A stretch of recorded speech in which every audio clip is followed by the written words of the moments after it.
probably haven't spoke about poetry in literally since I left school, which is about 5-6 years ago. I think the poems play a less important role in society now than they used to. I read mostly newspapers. Quite like the works of Ernest Hemingway. Half people don't have time to read a book, let alone sit down and read a poem. I think a lot of young people think possibly it's a bit sissy and it's for older people rather than, understanding that it's for everybody. I don't think there's any specific type of people. It can be anybody, really. I think more of the older generation. Because like not the sort of thing that you do at my age. Ladies and gentlemen, please welcome that superb wordsmith, Rosy Carrick!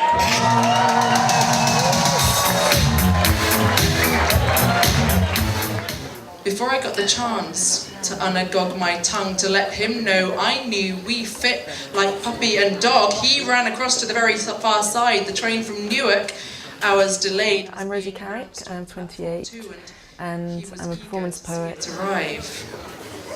I threw away my Twix and followed him over. Stepping inside his footprints, I leant forward, rested my ear on his shoulder, sniffed his neck and stroked the Woolworths data notepad tucked into his thick belt. It did not go well.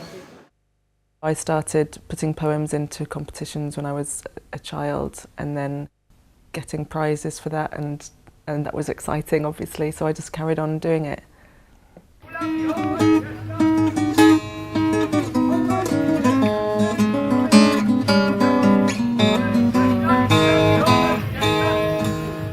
A lot of people assume that you just can't make a living out of poetry, so they don't bother trying. One of the main reasons that I came to Brighton was because of the poetry. My life has changed through writing poetry in the sense that it's my main work now, and so it's what I'm doing all the time and focusing on. After waiting an hour full of anxious belly for my photo in this dark room, I remember the man I am waiting for is dead and is not a photographer. And then he arrives, massive in the doorway, and roars non-stop about love is life and the night cigarette is the saddest and where this puppy Shanique's run away to. Performance poetry, I think, is literally just poetry which is written for the purpose of performance as opposed to be written on a page. With the abstractions and the hard stuff. Poets like Keston Sutherland, whose performances are incredible, but very few people who aren't in the academic world get to see them.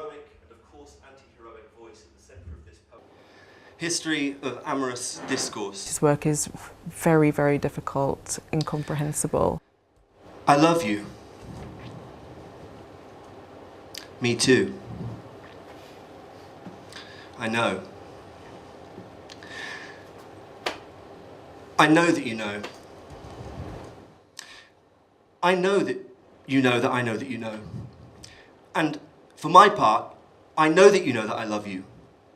I know that you know, and you know that I know that you know that I know, and you know that I know that you know that I love you.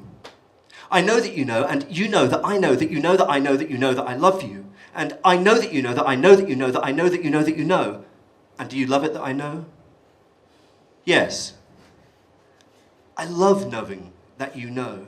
Performance poetry with 2 capital P's doesn't interest me very much. The performance poets that I've seen make sure that their audience has a nice time, gets it in one go, can laugh along, the jokes are obvious, in a sense to give everybody something which they have all heard before. Now that is absolutely contrary to the spirit of what I'm doing in poetry. Or a bad poem can still sound good in performance if you give it a good performance, but if you read it on paper you can see that it's rubbish. Goodbye, wrinkles. Hello, face. Times were hard at 53. I'd nursed back to health a sickly bee and invited my old friend Rick for tea, but he held up the chip shop so we all had chips for free. Rounded up the feasting with canapes and dips and brie, turned on Channel 4 for a tiny bit of hip TV talk, saw presidential documentaries including one called Nixon 3, thought we'd round it off with a friendly game of Pictionary, drew my attention to what was beneath the Christmas tree, was filled with joy and asked is it for me, on finding that it was I rubbed my fingertips with glee, unsure about the conifer because it wasn't really Christmas, see, I shuddered with excitement, twitching lead from hip to knee. I'm tearing at the paper, I really had to rip to see. Oh, Rick, you shouldn't. a lovely rhyming dictionary. If you ask people in the street, are you interested in poetry, a lot of them will instantly conjure the image of being told to read Shakespeare at school, instead thinking, I don't like poetry, I like TV. But actually the truth is, people walk around in the streets with lyrics and songs going through their heads all the time, trying to speak to each other in ways that are more happy and persuasive and attractive or interesting. This for me is all poetry.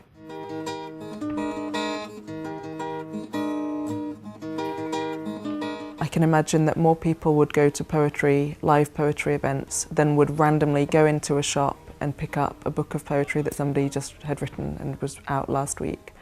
And a lot of the time shops don't even stock new collections of poetry by unknown authors, so you can only get it on the websites of kind of small-scale publishing companies. I mean, I couldn't give a fuck if my book was on the shelves in Waterstones. In fact, I'd prefer it not to be there. I mean, that's a stupid context for it to be. I want people to have access to it. I want people to know that it exists. I don't want it to be protected from anybody or, you know, kept back from the vulgus or anything silly like that.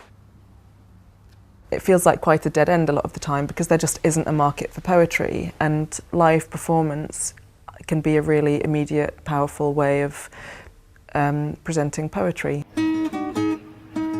It can be really interesting to see very difficult, complex poetry that also works really well in performance, and that's what I'm interested in. She empties his tongue in a spit, and for a second, the wood chips hover to form the shape of an elderly Russian, but he doesn't see it. Demanding we chew up a pack of tobacco, slapping his thighs and firing wisecracks back at each invisibly raucous passerby, the only retort I can muster. To quietly sidle back into the dark room alone, a loneliness in love, to catch my face developing in paper.